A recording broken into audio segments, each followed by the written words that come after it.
प्रिय विद्यार्थियों, सुप्रभात। संस्कृत की कक्षा में आपका स्वागत है। आज हम कक्षा 8th के चतुर्थः पाठः सदैव पुरतो निदेहि चरणम का अध्ययन करेंगे। सदैव आगे कदम बढ़ाओ, यह पाठ आपको अपने जीवन में आने वाली बाधाओं को पार करके अपनी मंजिल को पाने के लिए प्रेरित करने वाला जो है अध्याय है कि किस प्रकार से हमारे रास्ते में बाधाएं आती हैं। यह एक गीत है संस्कृत का और आपको चुनौतियों को स्वीकार करते हुए आगे बढ़ने का आह्वान किया गया है इसमें, और इसके माध्यम से जागरण और कर्मठता का संदेश दिया गया है।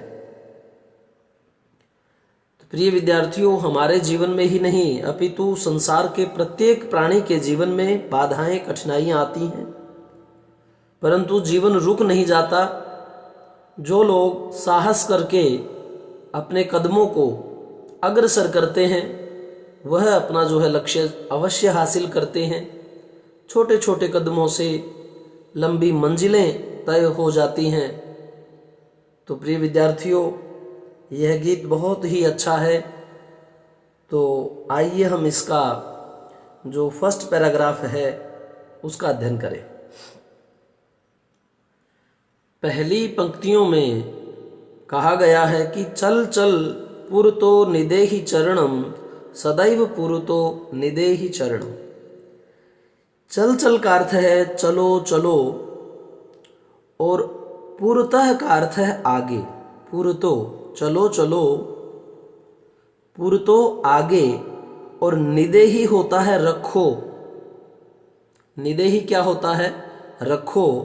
और चरणम अपने पांव को। चल चल पुरतो निदेहि चरणम, चलो चलो, पुरतो आगे, और चरणम कदमों को, निदेहि रखो या बढ़ाओ। सदैव पुरतो निदेहि चरणम, सदैव हमेशा, पुरतो आगे की ओर ही, निदेहि रखो चरणम चरणों को। हमेशा जो है आगे की ओर ही आपको अपने जो है कदम रखने हैं, आगे की ओर ही अपने कदम बढ़ाने हैं। और चल चल पुरतो निदेहि चरणम, चलो चलो आगे कदम बढ़ाओ। सदैव पुरतो निदेहि चरणम, हमेशा आगे ही की ओर कदम बढ़ाओ। तो पुरतो का अर्थ क्या हुआ? आगे, और निदेहि रखो चरणम पैर को, सदैव। अब यह जो सदैव है यह किस संधि से बना है वह मैं आपको बताता हूं। यहां देखिए, सदा प्लस एव, आगे है ए,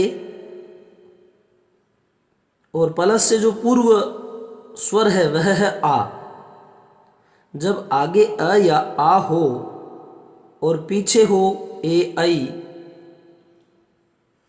यह देखें कि आगे जब अ या आ स्वर हो और पीछे हो ए और ऐ, तो हमने एक छोटा सा नियम यह माना कि ए ऐ ओ औ यह हमारे स्वरों में सबसे बड़े स्वर और लास्ट के स्वर होते हैं, जिन्हें हम अपनी सहजता के लिए वृद्ध स्वर कहते हैं कि बूढ़े। यह वृद्धि संधि है, और वृद्ध का अर्थ होता है बूढ़ा। बूढ़े यानी बड़े वर्ण हमारे हैं ए ऐ ओ औ। ये जब प्लस के आपको पीछे मिले तो वह वृद्धि संधि है, यह आप ध्यान में रखें। दूसरा, यदि अ और आ के पीछे ए हो, जैसा यहां देखिए, तब भी अ आ ए इन तीनों का मिलकर के आई बनता है। और जब अ आ के पीछे आई हो तब भी उसका आई बनता है। हर दशा में जो हमारा शब्द है उसके ऊपर मात्रा आई की ही आएगी। जैसे देखिए, सदा प्लस एव, आ और ए दोनों का मिलकर के क्या बना? आई। और ये आई की मात्रा किस में लगेगी? द में। द में क्यों लगेगी? क्योंकि द में से हमने सबसे पहले आ स्वर को अलग किया, तो द कैसा रह गया? हलंत। और हलंत का अर्थ होता है कि वह जो आपका वर्ण है, व्यंजन है, अब उसमें कोई स्वर नहीं है। और दोनों से मिलके नया स्वर कौन सा बना, ऐ। तो ये ऐ जो स्वर है यह द को पूर्ण करेगा, क्योंकि यह आधा है, और आधे को जब हम स्वर से पूरा करेंगे ऐ से, तो क्या बना, सदैव, व यों का यों। तो इस प्रकार से आपको वृद्धि संधि का नियम याद हुआ। आगे अ या आ, पीछे ए ऐ, और ए ऐ हमारे वृद्ध स्वर हैं, यही अपने आप में बड़े बन जाते हैं। ए का ऐ बन जाता, ऐ का ऐ ही रहता है। तो इस प्रकार से आप यह छोटा सा नियम याद रखें। गिरि शिखरे ननु निज निकेतनम विनैव यानम नगारोहणम बलम स्वकीयम भवति साधनम सदैव पुरतो निदेहि चरणम। गिरि शिखरे, गिरि पर्वत के शिखरों पर, गिरि शिखरे पर्वत के शिखरों पर, पर्वत की चोटी पर, ननु निश्चय के लिए ले लिया जाता है कि निश्चय ही पर्वत की चोटियों पर, निज निकेतनम, निज अपना, निकेतनम क्या होता है, घर, घर, गेह, निकेतन, तो ये सब क्या है, ये सिनोनियम्स हैं, समानार्थी हैं। गिरि शिखरे, पर्वत के शिखरों पर, ननु निश्चय ही, निज निकेतनम, अपना जो है घर समझो। या यूं कहिए कि कवि कहता है कि पर्वत के शिखर पर जो है निज अपना, मेरा घर है, कि मेरा निवास कहाँ है, पर्वत, गिरि पर्वत के शिखरे चोटी पर, पर्वत की चोटी पर निज अपना, निकेतनम क्या है, घर है, पर्वत की चोटी पर अपना घर है। और विनैव यानम नगारोहणम, विनैव वही संधि फिर देखिए, विना प्लस एव, विना प्लस एव। अब आगे था न में आ स्वर और पीछे है ए, आ आगे पीछे ए, और ए का बन जाता है ऐ, तो विनैव बन गया, यह भी वृद्धि संधि है। विनैव यानम नगारोहणम, बिना ही, यान यानी साधन के, नग यानी पर्वत का, आरोहण यानी चढ़ना है। बिना साधन के ही क्या है, पर्वत पर मैं चढ़ता हूं, ऐसा कवि कहता है। और समझा ये रहा है कि भाई बिना किसी साधन के ही आपको जो है पर्वतों पर चढ़ना है। पर्वत यहाँ किसका प्रतीक है, कठिनाइयों का। अब कभी नग कह रहा है पर्वत, और कभी गिरि कह रहा है, ये सब समानार्थी शब्द हैं। बलम स्वकीयम भवति साधनम, बलम जो बल है वह स्वकीयम अपने स्वयं का, भवति होता है, साधनम साधन, कहता है कि जो साधन है ना वह तो बल ही अपना होता है, व्यक्ति के स्वयं का बल ही उसका साधन है, उसकी हिम्मत, उसका साहस, उसकी प्रेरणा, ये सब उसका साधन होते हैं। और इन्हीं के बल पर प्रिय विद्यार्थियों एक जो है साधक स्टूडेंट अपनी मंजिल को पाता है। एक दिन का परिणाम नहीं होता, ये सतत प्रयत्न जो हैं वही आपको ऊपर उठाएंगे।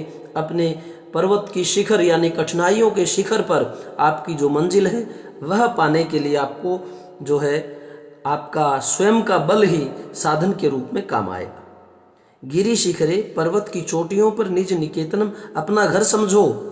और विनैव यानम नगारोहणम, और बिना किसी यान यानी साधन के, नग पर्वत का आरोहण करना है, आपको चढ़ना है। और बलम स्वकीयम भवति साधनम, और जो बल है वह स्वकीयम अपना, भवति होता है, साधनम साधनम। और सदैव पुरतो निदेहि चरणम, सदैव सदा ही पुरतो आगे की ओर, निदेहि रखो चरणम चरणों को। तो यह जो आपके दो पैराग्राफ, दो श्लोक के भाग थे वह पूर्ण हुए। और इसके जो रचयिता हैं, जैसे आप प्रसंग में लिखते हो कि प्रस्तुत गीत संस्कृत विषय की पाठ्य पुस्तक कौन सी है, रुचिरा तृतीय भाग के सदैव पुरतो निदेहि चरणम नामक गीत से लिया गया है। प्रस्तुत जो गीत है वो कहां से लिया गया है, सदैव पुरतो निदेहि चरणम नामक जो आपका पाठ है उससे लिया गया है। और प्रस्तुत पंक्तियां कहते हो तो पंक्तियों के साथ स्त्रीलिंग ली गई है, ऐसा कहना पड़ेगा। और इस गीत के रचयिता कौन है, डॉक्टर श्रीधर भास्कर वर्णेकर। ये मैं आपको दिखा देता हूं, पोज करके जो है आप इसे नोट डाउन कर लें। यहां से आप देख लें कि प्रस्तुत गीत संस्कृत विषय की पाठ्य पुस्तक कौन सी रुचिरा तृतीयो भाग के सदैव पुरतो निदेहि चरणम नामक गीत से लिया गया है। इस गीत के रचयिता कौन है? डॉक्टर श्रीधर भास्कर वर्णेकर। और इस पद्य में निरंतर आगे बढ़ने की प्रेरणा दी गई है, यह आप लिखेंगे प्रसंग में। और प्रसंग से पहले जो आप संकेत लिखते हैं वह आ जाएगा गिरि शिखरे और साधना। संकेत पहले, फिर आपका प्रसंग, और प्रसंग के बाद में फिर क्या आ जाता है आपका सरलार्थ। यह सरलार्थ मैं आपको और दिखा देता हूं कि इस प्रकार से आपको सरलार्थ कि मेरा निवास पर्वत की चोटी पर है, बिना साधन के ही पर्वत पर चढ़ता हूं, अपना बल ही साधन होता है, हमेशा आगे कदम बढ़ाओ। भाव क्या है कि मनुष्य अपनी शक्ति पर विश्वास करके कार्य करता है, उसकी हर मुश्किलें आसान हो जाती है।